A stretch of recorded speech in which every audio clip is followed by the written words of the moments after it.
Your mind is the most powerful tool you possess. It's the key to your success, happiness, and fulfillment in life.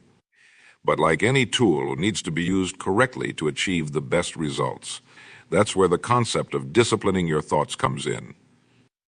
Think about it. Every action you take, every decision you make, and every emotion you feel starts with a thought. Your thoughts shape your reality. They determine how you see the world and how you respond to it. If you can control your thoughts, you can control your life. But here's the thing, most people don't realize they have this power. They let their thoughts run wild, jumping from one idea to another without any direction or purpose. They're at the mercy of their minds, rather than being in control of them. Imagine your mind as a garden. Your thoughts are the seeds. If you let weeds grow unchecked, they'll choke out the beautiful flowers and fruits you want to cultivate. But if you carefully tend to your garden, planting the right seeds and nurturing them, you'll create a lush, vibrant space filled with positivity and growth. This is what disciplining your thoughts is all about. It's about taking charge of your mental garden and deciding what you want to grow there. Now, I know what you might be thinking. That sounds great, but how do I actually do it? Well, I'm glad you asked, because that's exactly what we're going to talk about today. The first step in disciplining your thoughts is awareness. You need to become conscious of what's going on in your mind. Most of us go through life on autopilot, barely noticing the constant chatter in our heads. But that chatter is shaping our lives in ways we don't even realize. Start by taking a few minutes each day to simply observe your thoughts. Don't judge them, don't try to change them, just watch them. You might be surprised by what you notice. Maybe you'll find that you have a constant stream of worries running through your mind.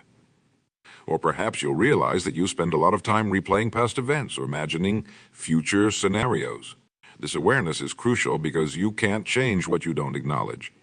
Once you start paying attention to your thoughts, you'll be in a much better position to guide them in the direction you want. The next step is to question your thoughts. Not every thought that pops into your head is true or helpful. In fact, many of our thoughts are based on old beliefs or fears that no longer serve us. By questioning your thoughts, you can start to separate the wheat from the chaff. When a negative thought comes up, ask yourself, is this really true? Do I have evidence to support this? Is thinking this way helping me or holding me back? Often you'll find that your negative thoughts don't stand up to scrutiny. They're just habits of thinking that you've fallen into over time. For example, let's say you have a big presentation coming up at work. You might find yourself thinking, I'm going to mess this up. I always get nervous and forget what I want to say. But is that really true? Have you always messed up presentations, or are you just focusing on the times when things didn't go perfectly and ignoring all the times you did well? By questioning these thoughts, you can start to replace them with more balanced, realistic ones. Maybe instead you could think, I prepared well for this presentation. Even if I get a little nervous, I know my material and I'll do my best. This brings us to the third step. Reframing? Once you've identified unhelpful thoughts, you need to actively work on changing them. This doesn't mean forcing yourself to be positive all the time. It's about finding a more balanced, constructive way of thinking. Reframing is like putting on a different pair of glasses. The situation hasn't changed, but your perspective on it has. And that can make all the difference in how you feel and how you respond. Let's say you make a mistake at work. Your initial thought might be, I'm such an idiot. I can't do anything right. But what if you reframe that thought to, everyone makes mistakes sometimes. This is an opportunity for me to learn and improve. See the difference? The first thought leaves you feeling discouraged and defeated. The second one acknowledges the mistake but focuses on growth and improvement. Which one do you think is going to lead to better outcomes? Now, I want to be clear about something. Disciplining your thoughts doesn't mean you'll never have negative thoughts again. That's not realistic or even desirable. Negative thoughts can sometimes serve a purpose, alerting us to potential problems or areas where we need to make changes. The goal isn't to eliminate all negative thoughts, it's to create a healthy balance, where you're not dominated by negativity, but can look at situations realistically and constructively. Think of it like this. Your mind is like a ship, and your thoughts are the wind. Negative thoughts are like a strong headwind, making it harder to move forward. Positive thoughts are like a tailwind, propelling you towards your goals. By disciplining your thoughts, you're learning to adjust your sails to make the most of whatever wind comes your way. Now let's talk about another crucial aspect of disciplining your thoughts. Focus. In today's world, we're bombarded with distractions, social media, emails, text messages. There's always something vying for our attention. And each of these distractions brings with it a new set of thoughts, pulling us away from what's truly important. Learning to focus your thoughts is like developing a mental muscle. It takes practice, but the more you do it, the stronger you'll become. Start by setting aside specific times for focused work or thought. In these times, commit to thinking only about the task at hand. When your mind starts to wander, gently bring it back to the present moment. This practice of focused thinking has enormous benefits.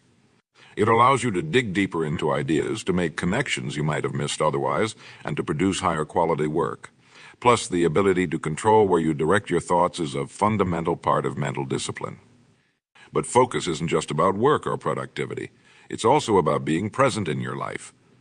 How often do you find yourself physically in one place, but mentally somewhere else entirely? Maybe you're having dinner with your family, but your mind is still at work, rehashing a conversation from earlier in the day. Or you're taking a walk in nature, but instead of appreciating the beauty around you, you're worrying about tomorrow's to-do list. By learning to focus your thoughts, you can fully engage with the present moment. You can appreciate the little joys of life that we so often miss when our minds are elsewhere. This doesn't just make life more enjoyable. It also reduces stress and increases overall well-being. Now let's talk about the power of repetition in disciplining your thoughts. Your brain is constantly forming new neural pathways based on your repeated thoughts and actions. This means that the more you think a certain way, the more natural and automatic it becomes. This can work against you if you're stuck in patterns of negative thinking, but it can also be a powerful tool for positive change. By consciously choosing to repeat positive, constructive thoughts, you can literally rewire your brain over time. One way to do this is through affirmations. These are positive statements that you repeat to yourself regularly. For example, I am capable of handling whatever challenges come my way, or I am constantly growing and improving. At first, these might feel forced or unnatural, especially if they're very different from your usual thoughts. But with repetition, they can start to feel more genuine and can significantly impact your overall mindset. Another powerful technique is visualization. This involves creating detailed mental images of what you want to achieve or how you want to feel. When you combine vivid visualization with the emotion of already having achieved your goal, you're sending a powerful message to your subconscious mind. This can help align your thoughts and actions with your goals, making them more achievable. Remember, though, that disciplining your thoughts isn't about suppressing or denying your true feelings. It's not about forcing yourself to think happy thoughts when you're genuinely upset or worried. That kind of forced positivity can actually be counterproductive. Instead, it's about acknowledging your feelings, understanding where they come from, and then choosing how to respond to them. It's about developing the mental flexibility to see situations from different perspectives and to choose the most constructive way of thinking about them. This brings us to another important point: the role of self-compassion in disciplining your thoughts. Many people make the mistake of being overly harsh with themselves in an attempt to control their thoughts. They berate themselves for every negative thought, creating a cycle of negativity and self-criticism. But true mental discipline comes from a place of self-compassion, not self-criticism. It's about treating yourself with the same kindness and understanding that you would offer to a good friend. When you catch yourself in a negative thought pattern, instead of getting angry at yourself, try to respond with gentleness and curiosity. Ask yourself, why am I thinking this way? What need or fear is behind this thought? Often negative thoughts are attempts by our minds to protect us or to meet some underlying need. By approaching them with compassion and curiosity, we can often uncover valuable insights about ourselves.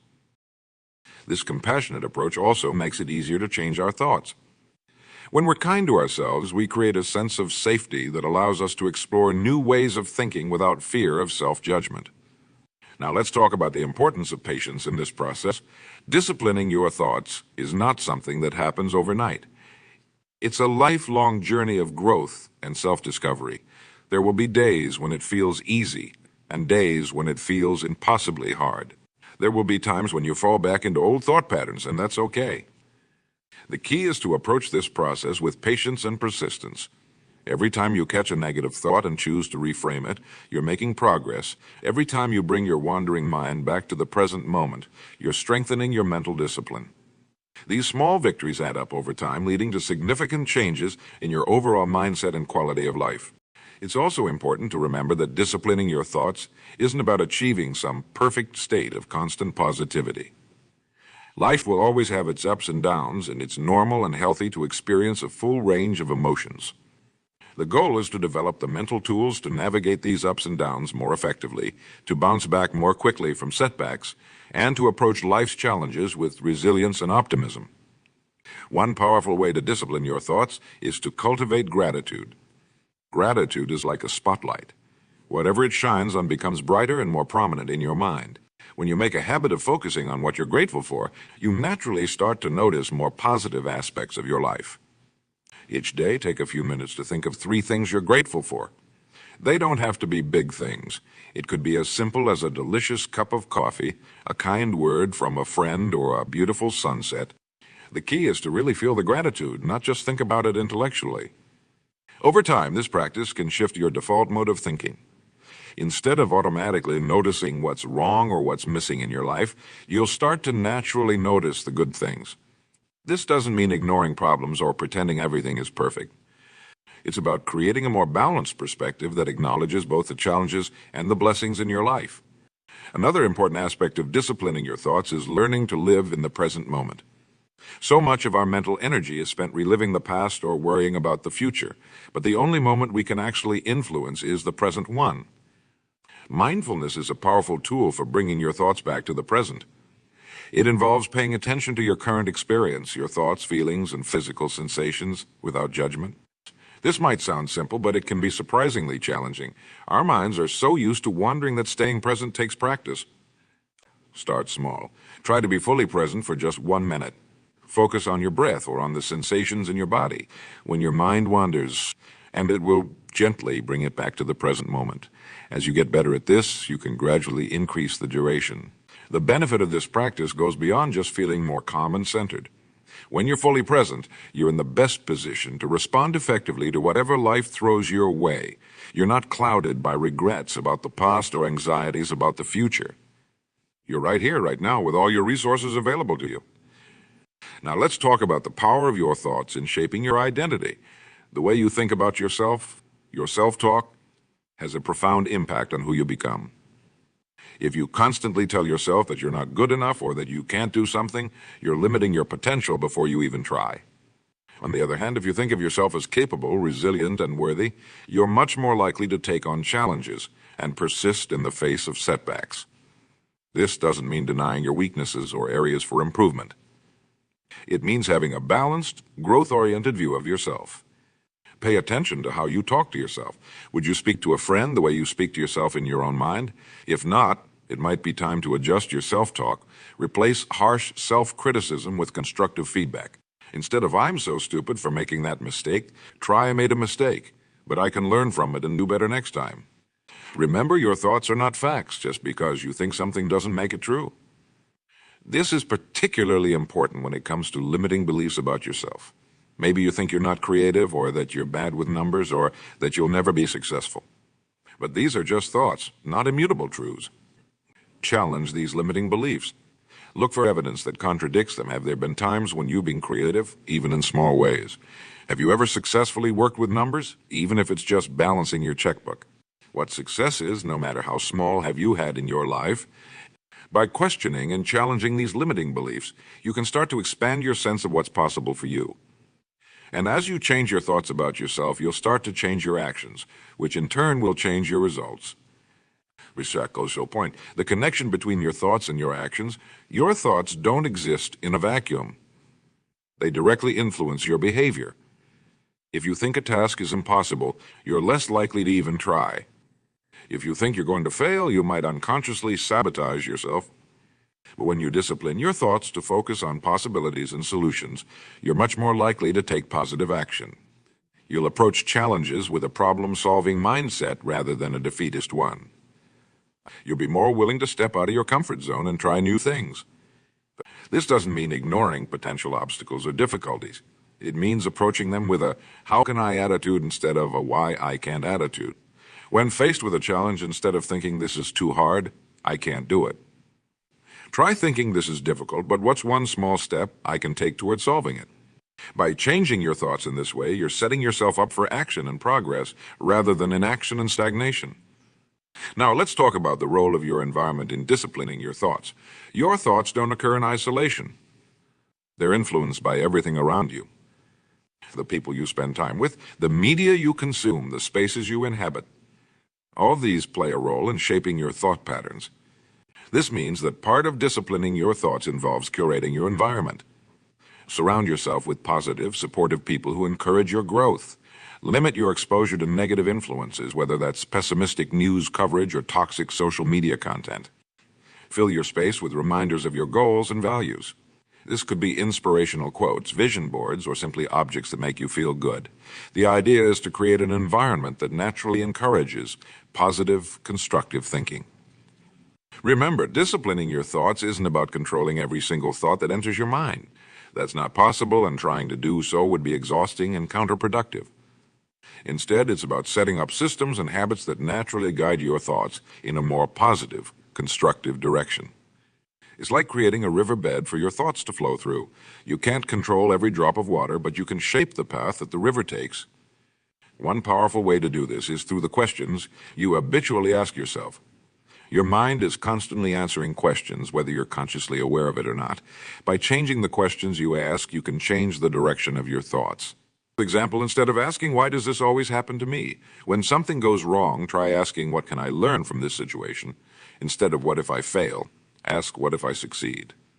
These questions direct your mind towards solutions and possibilities rather than problems and limitations. Another important aspect of disciplining your thoughts is learning to manage your emotional state. Your thoughts and emotions are closely linked. Each influences the other. When you're in a negative emotional state, it's much harder to maintain positive, constructive thoughts. Or it could involve engaging in activities that bring you joy and peace, like listening to music, spending time in nature, or practicing a hobby you love. The key is to have a toolkit of strategies you can use to shift your emotional state, which in turn will make it easier to maintain positive, disciplined thoughts. Remember, your thoughts and emotions are not your master, you are theirs. You have the power to choose how you respond to any given situation. This doesn't mean you'll always feel happy or that you'll never have negative thoughts. It means that you have the ability to guide your thoughts and emotions in a more constructive direction. Think of it like sailing a boat. You can't control the wind or the waves, but you can adjust your sails and steer your ship. Sometimes the journey will be smooth and sometimes it will be rough. But with practice and persistence, you can navigate through any waters. Now let's talk about the power of your thoughts in shaping your relationships. The way you think about others has a profound impact on how you interact with them. If you approach people with thoughts of suspicion or judgment, you're likely to create tension and conflict. But if you approach them with thoughts of understanding and compassion, you're more likely to build strong, positive relationships. This doesn't mean ignoring red flags or letting people take advantage of you. It means giving others the benefit of the doubt when possible and trying to understand their perspective. When someone does something that upsets you, instead of immediately jumping to negative conclusions about their character or intentions, try thinking, what might be going on in their life that I don't know about? What need are they trying to meet through this behavior? This kind of thinking can transform your relationships. It allows you to respond to others with empathy and wisdom rather than reacting from a place of hurt or anger. And often when you change your thoughts about someone, you change your behavior towards them, which can in turn change their behavior towards you. The same principle applies to your relationship with yourself. The way you think about yourself shapes your self-esteem, your confidence, and your overall sense of well-being. If your thoughts about yourself are constantly critical and negative, you're creating an internal environment of stress and self-doubt. On the other hand, if you cultivate thoughts of self-compassion and self-encouragement, you create an internal environment that supports your growth and happiness. This doesn't mean ignoring your flaws or areas for improvement. It means acknowledging them with kindness and seeing them as opportunities for growth, rather than reasons for self-condemnation. Whenever you catch yourself in self-critical thoughts, pause and ask, would I say this to a friend? If not, then why are you saying it to yourself? Practice speaking to yourself with the same kindness and encouragement you would offer to someone you care about. Now, let's delve into the role of purpose in disciplining your thoughts. When you have a clear sense of purpose, a compelling reason why you do what you do, it becomes much easier to direct your thoughts in a positive, constructive direction. Your purpose acts like a North Star guiding your thoughts and actions. When you're faced with challenges or distractions, you can ask yourself, does thinking this way align with my purpose? Is it helping me move towards my goals? This simple question can help you refocus your thoughts on what truly matters to you. If you're not sure what your purpose is, that's okay. Discovering your purpose is a journey in itself. Start by thinking about what matters most to you. What are your core values? What kind of impact do you want to have on the world? What activities make you lose track of time because you're so engrossed in them? As you clarify your sense of purpose, you'll find that it naturally influences your thoughts. You'll start to think more about how you can serve that purpose, how you can overcome obstacles in your path, how you can grow and develop to better fulfill your mission. This purpose-driven thinking can be incredibly powerful. It can help you persevere through difficulties, stay focused on what's important, and find meaning even in mundane tasks. It turns your thoughts from mere mental activity into a force for positive change in your life and in the world. Now let's talk about the importance of mental flexibility and disciplining your thoughts. Being mentally flexible doesn't mean being wishy-washy or easily swayed.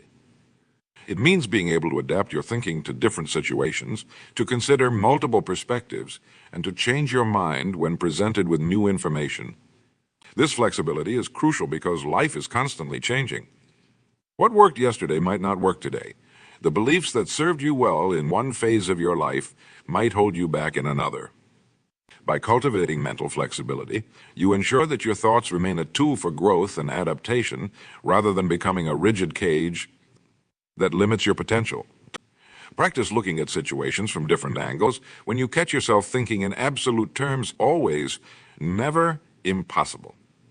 Challenge yourself to find exceptions or alternative viewpoints.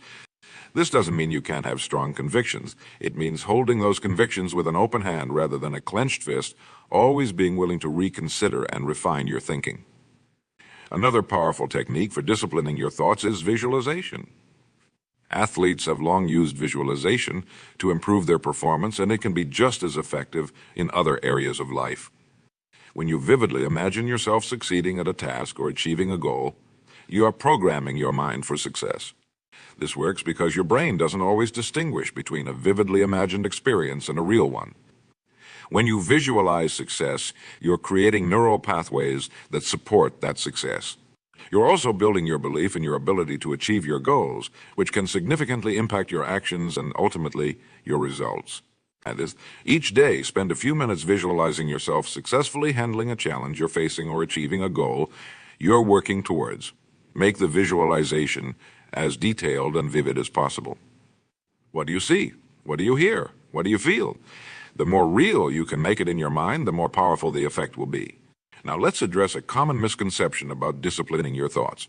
Some people believe that it means never having a negative thought, always being positive, or constantly policing their mental activity. But that's not the case at all. Disciplining your thoughts is not about achieving some perfect state of constant positivity. It's about developing the mental tools to navigate the full range of human thoughts and emotions effectively. It's about being able to recognize when your thoughts are helpful and when they're not, and knowing how to shift gears when necessary. It's perfectly normal and healthy to have negative thoughts sometimes. Sadness, anger, fear, these are all part of the human experience. The key is not to eliminate these thoughts and emotions, but to learn how to process them in a healthy way without getting stuck in negative spirals. When you have a negative thought, acknowledge it. Don't try to push it away or pretend it doesn't exist. Instead, observe it with curiosity. Where did this thought come from? What triggered it? Is it based on facts or is it an assumption? Is it helping you in some way or is it holding you back? By approaching your thoughts with this kind of curious, non-judgmental awareness, you can gain valuable insights about yourself and your patterns of thinking. You can learn to recognize the difference between productive negative thoughts, like legitimate warnings about danger, and unproductive ones like baseless worries or self-criticism. Remember, the goal is not to control every thought that enters your mind. That's not possible, and trying to do so would be exhausting. The goal is to be aware of your thoughts, to question them when necessary, and to guide them in a direction that serves you well. This brings us to another important point: the power of acceptance in disciplining your thoughts. It might seem counterintuitive, but accepting your thoughts, even the negative ones, can be a crucial step in changing them. When you resist or fight against your thoughts, you often end up giving them more power. It's like trying not to think of a pink elephant. The more you try not to think about it, the more it dominates your mind. Instead, try accepting your thoughts without judgment. This doesn't mean you have to like them or agree with them. It just means acknowledging that they're there. Okay, I'm having this thought right now. That's interesting. This simple act of acceptance can often diffuse the power of negative thoughts and make it easier to shift to more constructive ones. Now, let's talk about the role of habits in disciplining your thoughts. Your thought patterns are, in many ways, habits of the mind, and like any habits, they can be changed with consistent practice. One powerful way to shape your thought habits is through daily rituals or routines.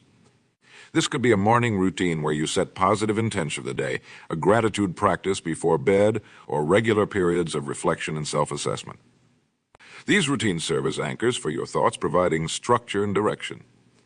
They give you regular opportunities to check in with yourself, to realign your thoughts with your goals and values, and to practice the mental skills we've been discussing. Remember, change doesn't happen overnight. It happens through small, consistent actions repeated over time. Each time you catch a negative thought and reframe it. Each time you bring your mind back to the present moment. Each time you choose an empowering perspective over a limiting one. You're strengthening your mental muscles. It's like going to the gym for your mind. Just as you wouldn't expect to get physically fit after one workout, you can't expect to master your thoughts after one attempt. But with consistent practice, you will find that disciplining your thoughts becomes easier and more natural. As we wrap up, I want to leave you with this thought. Your mind is the most powerful tool you possess. Your thoughts shape your reality, influence your emotions, guide your actions, and ultimately determine the course of your life. By learning to discipline your thoughts, you're not just improving your mental state. You're transforming your entire life experience. You're taking control of the steering wheel of your life rather than being a passenger swept along by whatever thoughts happen to arise. This journey of mental discipline is not always easy. There will be challenges and setbacks along the way. But remember, every step you take, no matter how small, is progress. Every time you choose a constructive thought over a destructive one, you're creating a better future for yourself. So I encourage you to start today. Begin paying attention to your thoughts. Question them, challenge them when necessary. Guide them towards positivity and growth. Create an environment that supports positive thinking. Practice self-compassion. Cultivate gratitude. Stay connected to your purpose. Remember, you have the power to shape your thoughts and through them to shape your life. Use that power wisely and watch as it transforms not just your inner world, but your outer world as well. Your thoughts are the seeds of your future. By disciplining them, you're planting a garden of possibility, growth, and fulfillment. Tend to that garden with care, patience, and persistence, and you'll reap a harvest beyond your wildest dreams. The power's in your hands, or rather in your mind. Use it well, and there's no limit to what you can achieve. Your journey of mental discipline starts now with this very thought. Make it count.